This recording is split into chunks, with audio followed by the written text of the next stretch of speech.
میرزای شیرازی بزرگ رضوان الله علیه در قصه تنباکو یک حدث، حالا نگم بی نظیر، راستی کم نظیر در تاریخ بشریت درست کرد با یه فتوا با تمام مقدمات و مؤخراتش.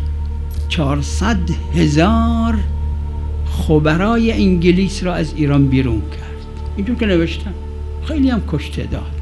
بخونید قصه تنباکو رو، تا کتاب ها نوشتن در تنباکو، قصه ها نوشتن.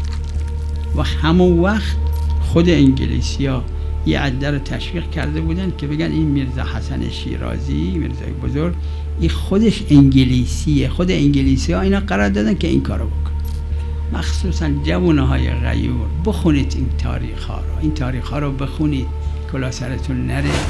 تبلیغات ضلالت، تبلیغات کفر که چه از کشورهای کفر غالبا جاهای دیگه نشر میشه.